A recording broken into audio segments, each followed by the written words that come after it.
സങ്കീർത്തനങ്ങളുടെ പുസ്തകം 106 അധ്യായം 14 വാക്യം നമ്മൾ വായിക്കുന്നു.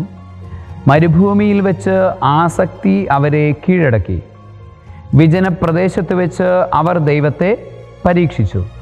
മരുഭൂമിയിൽ വെച്ച് ആസക്തി അവരെ കീഴടക്കി, വിജനപ്രദേശത്ത് വെച്ച് അവർ ദൈവത്തെ പരീക്ഷിച്ചു. അതായത് ചെങ്കടൽ കടന്ന് വരുന്ന ഇസ്രായേൽ ജനം വലിയ അത്ഭുതം കണ്ടിട്ടാണ് അവർ വരുന്നത്. ചെങ്കടൽ രണ്ടായി പിളർത്തപ്പെടുന്നു. വരണ്ട നിലത്തിലൂടെ അവർ നടന്ന് മറുകരയിൽ വരുന്നു. തങ്ങളെ ദ്രോഹിക്കാൻ പിന്നാലെ വന്ന ഫറവോയുടെ സൈന്യം ചെങ്കടലിൽ നിലംപരിശാകുന്നു. എത്ര വലിയ അത്ഭുതം കണ്ടിട്ടാണ് ഇസ്രായേൽ ജനം കടന്നു വരുന്നത്. ഇസ്രായേൽ ജനം ആദ്യം അത്ഭുതം കണ്ടുകൊണ്ട് ദൈവത്തെ സ്തുതിക്കുന്നുണ്ട്. പക്ഷേ പെട്ടെന്ന് തന്നെ അതെല്ലാം അവർ മറന്നു കളയുന്നു. മാത്രമല്ല, ഇത്രമേൽ ശക്തിയോടുകൂടെ പ്രവർത്തിച്ചുകൊണ്ട് ഞാൻ ശക്തനാണെന്നും ഞാൻ നിങ്ങളുടെ ഇടയനാണെന്നും ഞാൻ നിങ്ങളുടെ വിശ്വസ്തനായ ദൈവമാണെന്നും ഞാൻ നിങ്ങളുടെ കൂടെയുണ്ടെന്നും ഓർമ്മപ്പെടുത്തിയ, ആ കൂടെ തന്നെയുണ്ട് എന്ന് ഓർമ്മപ്പെടുത്തിയ ആ ദൈവത്തെ അവർ മറന്നു കളഞ്ഞു.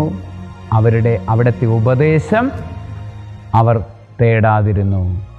അവിടുത്തെ ഉപദേശം തേടാതിരുന്നപ്പോൾ എന്താണ് സംഭവിച്ചത് എന്നാണ് വചനം പറയുന്നത്. അവർ കുറച്ചുകൂടെ മുന്നോട്ട് പോയപ്പോൾ മരുഭൂമിയിൽ വെച്ച് അവർക്ക് എന്താ സംഭവിക്കുന്നത്?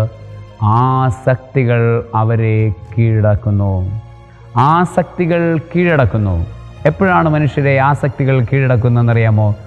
ദൈവത്തിൻ്റെ ഉപദേശം തേടാതെ വരുമ്പോൾ. ദൈവം എന്തുകൊണ്ടാണ് നമ്മളുടെ ജീവിതത്തിൽ അത്ഭുതം പ്രവർത്തിക്കുന്നത്? അവിടുത്തെ ഉപദേശം നിരന്തരം തേടാൻ വേണ്ടിയിട്ടാണ്. ഞാൻ ശക്തനാണ്, നിന്നെ നയിക്കാൻ ഞാൻ ശക്തനാണ് എന്ന് അവിടെ നിന്ന് ഇടയ്ക്കിടയ്ക്ക് നമ്മളോട് പറയുകയാണ്, അത്ഭുതങ്ങളും അടയാളങ്ങളും പ്രവർത്തിച്ചുകൊണ്ട്. നമ്മൾക്ക് പക്ഷേ അത്ഭുതങ്ങളും അടയാളങ്ങളും എന്നേക്കുമായ അത്ഭുതങ്ങൾ വേണം. നമുക്ക് അത്ഭുതങ്ങൾ 1-2 പ്രാവശ്യം കിട്ടിയാൽ പോരെ, എപ്പോഴും നമ്മുടെ കൂടെ വേണം. ഈശോ ഈ അത്ഭുതം പ്രവർത്തിച്ചുകൊണ്ട് നമ്മളോട് പറയുന്നതാണ്, ഞാൻ ശക്തനാണ്, ഇമ്മാനുവേലാണ്, നിന്നെ നയിക്കാൻ പോരുന്നവനാണ്, നിനക്കെൻ്റെ കൃപ മതി, നിനക്കെൻ്റെ ഉപദേശം മതി, നിന്നെ വഴി നടത്താൻ ഞാൻ നിൻ്റെ കൂടെയുണ്ട് എന്നാണ് ദൈവം പറയുന്നത്. എന്നാൽ നമ്മൾ ആ ഉപദേശം ശ്രവിക്കാതെ മുന്നോട്ട് പോകുമ്പോൾ എന്ത് സംഭവിക്കുന്നു? ആസക്തികൾ നമ്മളെ കീഴടക്കുന്നു. മൂലപാപങ്ങൾ നമ്മളെ കീഴടക്കുന്നു. സർവശക്തനായ ദൈവം, പിതാവും പുത്രനും പരിശുദ്ധാത്മാവും അവിടുത്തെ ഉപദേശം തേടി ആസക്തികളിൽ നിന്ന് ഒഴിഞ്ഞു നിൽക്കുവാൻ നിങ്ങളെല്ലാവരെയും സമൃദ്ധമായി അനുഗ്രഹിക്കുമാറാകട്ടെ. ആമേൻ.